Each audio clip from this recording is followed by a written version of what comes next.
जय श्री कृष्ण, जय श्री राम, जय हनुमान, जय जगतजननी, जय जगदम्बे मैया। मित्रों, सब लोगों को सभी बातों के बारे में ज्ञान नहीं होता। इस समय श्रावण मास का महीना चल रहा है। इस मास में शिव जी की पूजा और आराधना का विशेष महत्व और विशेष प्रकरण चल रहा है। इसमें लोग विशेष रूप से भगवान शिव की पूजा करते हैं, आराधना करते हैं, लेकिन वह पूजा करने जाते हैं फिर भी गलतियाँ करते हैं। गलतियाँ क्या करते हैं? कोई जाएगा अर्घा के सामने खड़ा हो जाएगा, अर्घा को क्रॉस करेगा और अर्घा को क्रॉस करने से जो भी पाप लगता है वो जितना भी किया हुआ हमारा पुण्य है वो सारा पुण्य नष्ट हो जाता है। अर्घा के सामने खड़े होकर के जल नहीं चढ़ाना चाहिए, अर्घा के सामने खड़े होकर के दीपक नहीं जलाना चाहिए, अर्घा के सामने खड़े होकर के प्रणाम नहीं करना चाहिए। जिस तरफ से जल की नाली है वहाँ से प्रणाम नहीं किया जाता। प्रणाम भगवान शिव को आप पूरब दिशा से उत्तर को मुँह करके कैलाश की तरफ मुँह करके भगवान शिव को प्रणाम करें।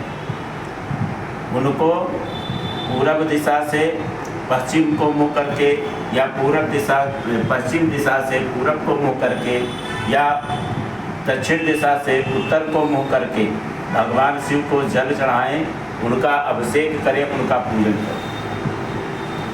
प्रथम और द्वितीय, जैसे जल को हम चढ़ाते हैं भगवान शिव को, तो भगवान शिव प्रसन्न होकर के सिर्फ जल के चढ़ाने से वह वरुण लोक का सुख प्रदान करते हैं। कहीं पर भी हों, हम मरुस्थल में भी रहें तो हमें जल की कमी नहीं प्रदान करते। वह भगवान शिव हमें जल हमेशा देते रहते हैं, हमें जल की कमी कभी महसूस नहीं होती।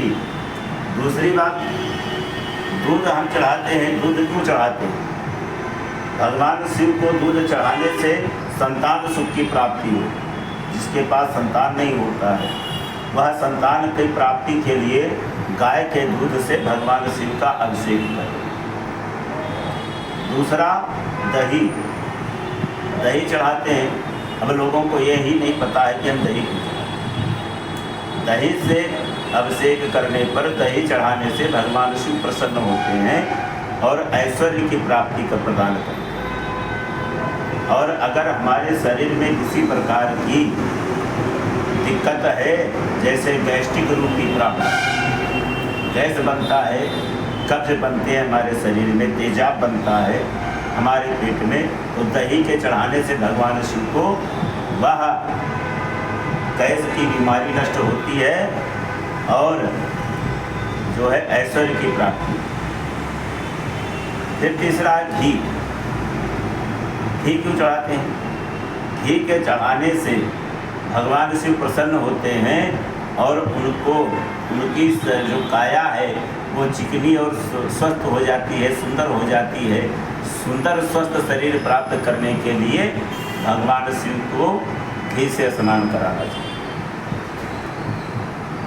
चौथे में है शहद, मधु। मधु एक ऐसी चीज़ है, लोगों में कहा भी गया है कि जिसके घर में मधुमक्खी अपना छत्ता लगाती है उसके घर में लक्ष्मी की वृद्धि होती है। तो मधु को चढ़ाने से भगवान प्रसन्न होते हैं और श्री की प्राप्ति होती है। और उसके उपरांत जो है समाज में मान और प्रतिष्ठा प्राप्त होती है। इक्षुरस, गन्ने के रस को चढ़ाने से, गन्ने के रस को चढ़ाने से धन की और लक्ष्मी की वृद्धि होती है। भगवान विष्णु भगवान शिव लक्ष्मी प्रदान करते हैं गन्ने के रूप रस को चढ़ाने से। इसके चढ़ाने से हमें सभी प्रकार के ऐश्वर्य धन की प्राप्ति हो। ये 5 चीज़ें, दूध, दही, घी, शहद, चीनी, पंचामृत। पंचामृत को चढ़ाने से, अब ये भी 5 चीज़ें एक में मिलाकर चढ़ाने से समाज में मान प्रतिष्ठा, ऐश्वर्य की प्राप्ति होती है और हमें मृत्यु उपरांत भगवान शिव का सानिध्य कैलाश में हमें निवास प्राप्त। फिर गंगा जल, गंगा जल को चढ़ाने से हमें मोक्ष की प्राप्ति होती है। गंगा जल से अभिषेक करने से भगवान शिव हमें मोक्ष प्रदान करते हैं, सभी पापों से हम मुक्त हो जाते हैं। और उन उसके बाद कुश के जल से भी भगवान शिव का अभिषेक किया जाता है। कुश के जल से इसलिए किया जाता है कि कुश भगवान विष्णु के रोमपाद से प्रकट हुआ है। जब भगवान विष्णु ने हिरण्याक्ष का वध किया था और हिरण्याक्ष का वध करने के बाद में धरा देवी को उसके शरीर के ऊपर में आच्छादित किया था, तब उन्होंने अपने शरीर को झटका था। जो उनके शरीर के रोए गिरे थे वही रोए कुश बन करके हमारे यहाँ उपस्थित हुए हैं और उन्हीं कुश के द्वारा भगवान शिव का कुशी के जल से अभिषेक किया जाता है। इसलिए कुश जो होता है वह रोग कारक नहीं होता, रोगनाशक होता है। रोग के निवारण के लिए, बीमारियों के निवारण के लिए हम कुश के जल से भगवान शिव का अभिषेक करते हैं। फिर आ जाओ, बहुत से लोग सरसों का तेल चढ़ाते हैं, कहते हैं सरसों का तेल चढ़ाते हैं इससे हमारे शरीर का रोग नाश हो जाएगा, शरीर नाश हो जाएगा। लेकिन ऐसा नहीं। जो सरसों के तेल से अभिषेक करते हैं या सरसों का तेल भगवान शिव को चढ़ाते हैं, उससे शत्रु का नाश हो जाता है। शत्रु के नाश करने के लिए ही सरसों के तेल से शिव जी का अभिषेक किया जाता है। कोई बहुत ज़्यादा शत्रु से परेशान है तो वह सरसों के तेल से शिव जी का अभिषेक करे, उसका शत्रु कमजोर हो जाएगा और वह उससे दूर हो जाएगा।